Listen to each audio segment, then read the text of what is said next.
આ સંસારની અંદર માં છે ને ઈ તો વગડાનો વા છે.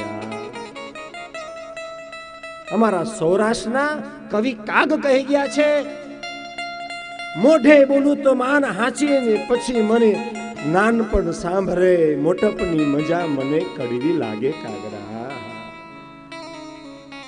જે માં આપે ને આ સંસારની અંદર બીજું કોઈ ન આપે. માં જે વાલનો હાથ ફેરવે ને આ દુનિયામાં કોઈ એવો બીજો આપણી પર વાલનો હાથ ન ફેરવે. આ સંસારની અંદર જેને માં નથી ને એને પૂછજો કે માનું દુઃખ શું કહેવાય. માં નથી એની વગર કેમ જીવાય, મા બાપ નથી એની વગર શું ન થાય. પૂછજો છોકરાઓને. 60 વર્ષની માં થઈ હોય સાહેબ, ગમે એટલી તાવ આવતો હોય બિચારીને, દેખાતું ન હોય બિચારીને સાહેબ, પણ એનો દીકરો 42 વર્ષે નોકરીએ ગયો હોય, ઘરની અંદર ખાલી માં, એનો દીકરો, એની ઘરવાળી પત્ની અને એક નાનું છોકરું રહેતું હોય 2-3-4 વર્ષનું.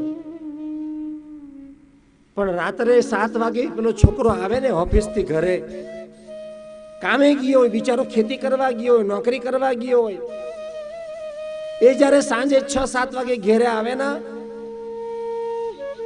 પણ રોજ આવી જાય તો કશો વાંધો નહીં, પણ કદાચ મોડું થાય ને એક દિવસ તો એ ઘરની અંદર વધારેમાં વધારે કોઈને ચિંતા હોય ને તો એની માં છે. એની માને એમ થાય મારો દીકરો હજુ કેમ ન આવ્યો, 8 વાગી ગયા છે, 9 વાગી ગયા છે, મારો દીકરો ક્યાં છે.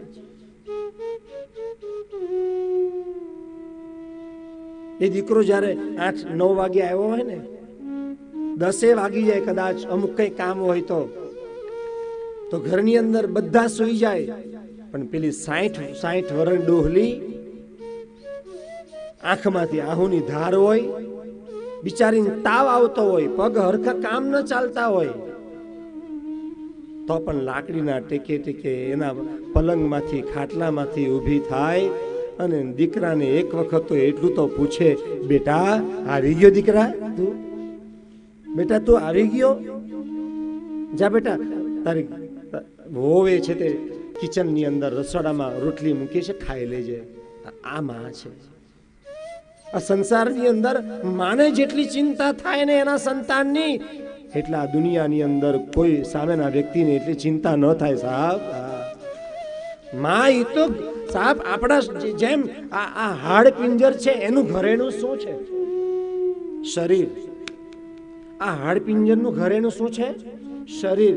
એમ આપણા જીવનનું કોઈ ઘરેણું હોય ને તો એ આપણી માં છે. આપણી માં છે. માને સાચવી લેજો. આ દુનિયાની અંદર તમને બધું મળશે, રૂપિયા, સંપત્તિ, ઘર, પરિવાર, કદાચ તમને બહુ મોટી મોટી ખેતી મળશે, કદાચ બહુ મોટી નોકરી મળશે, પણ મેરે પ્યારે ભાઈ બહેન માં નહીં મળશે.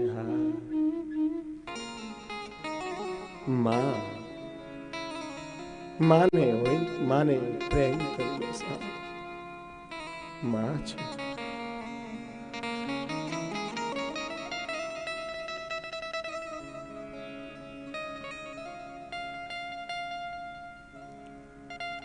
એ માં કૃષ્ણને, લાલાને બહુ પ્રેમ કરતી હતી.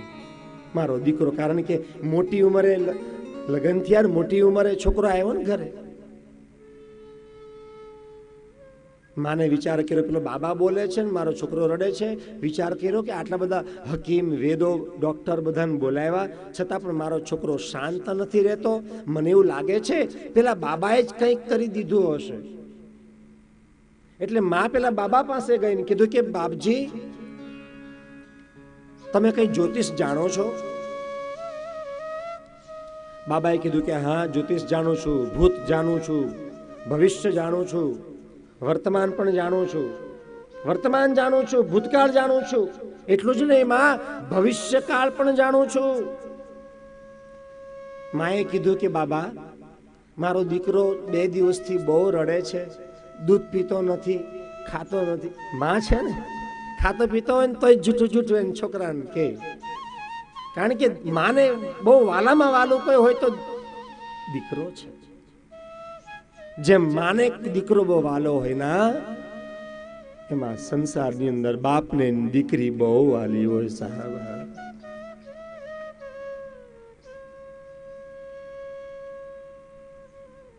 દુનિયામાં માને દીકરો બહુ વાલો હોય, એમ બાપને બહુ દીકરી વાલી હોય. દીકરી ભલે કદાચ સાસરે ગઈ હોય, આ સંસારમાં મોટા મોટો સંબંધ કયો?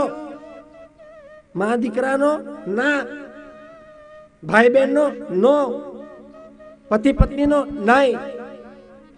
આ સંસારની અંદર મોટામાં મોટો કોઈ સંબંધ હોય ને તો એ સંબંધ છે બાપ અને દીકરીનો સંબંધ મોટો છે.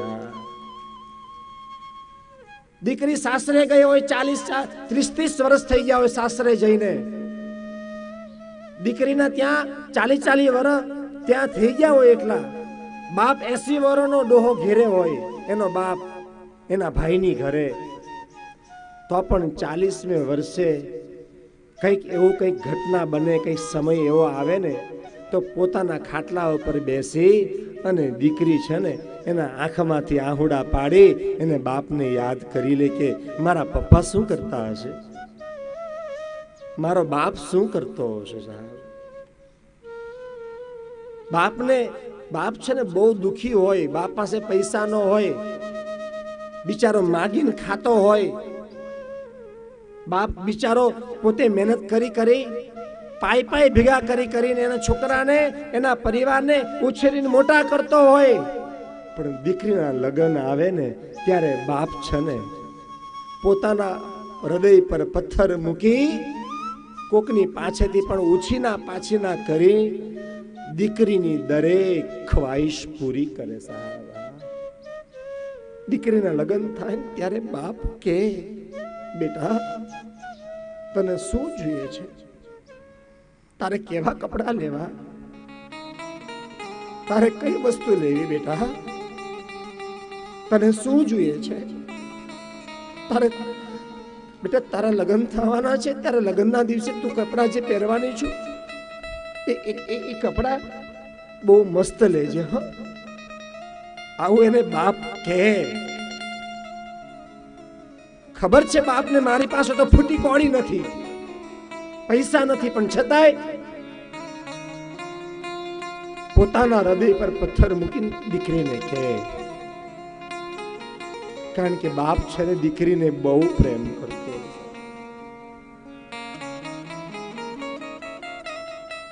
દીકરા બધા વાલા જ હોય, પણ આ દુનિયામાં મોટા મોટો સંબંધ બાપ અને દીકરીનો.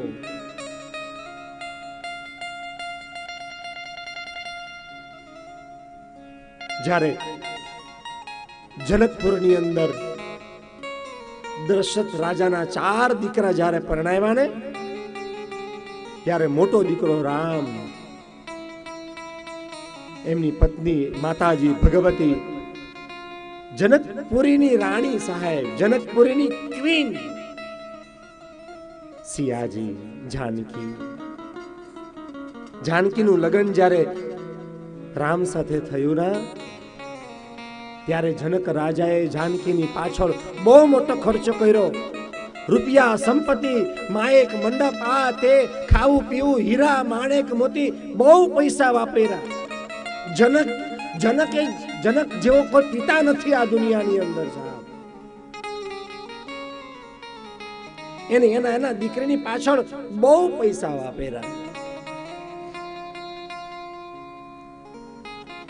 લગ્ન થયા, દીકરીના ધ્રુજવા લાગ્યો, ધ્રુજવા કે હું મારી દીકરી વગર, મારી દીકરી સાસરે જતી રહેશે તો મારી દીકરી વગર હું શું કરીશ. મારી દીકરી તો પારકી થાપણ છે. દીકરીને ગાય દોરે ત્યાં જાય, દીકરી તો પારકી થાપન કેવાય, દીકરી તો પારકી થાપન કેવાય, બેના રે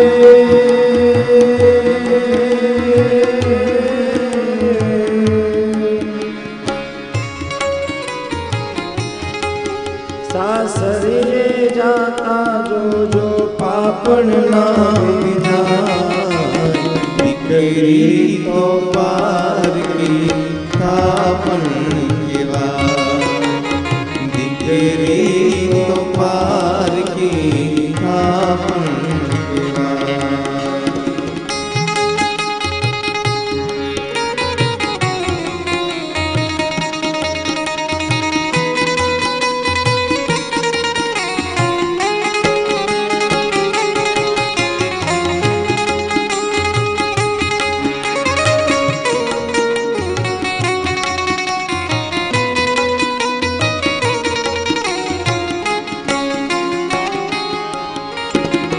બેની તારી માથે બાપનો હાથ હવે નહીં ભરેશે,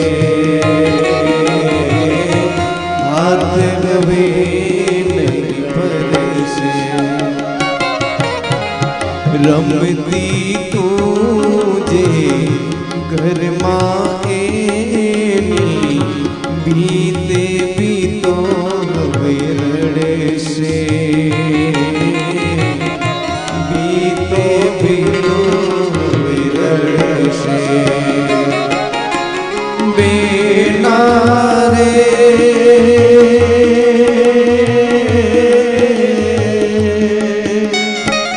બેના રે વિદાયની આવસની વેળા રોકે ના રોકા, દીકરી તો પારકી થાપણ કેવાય, દીકરી તો પારકી થાપણ કેવાય. દીકરી ત્યાં જાય, દીકરી તો પારકી થાપણ કેવાય, દીકરી તો પારકી થાપણ કેવાય, દીકરી તો પારકી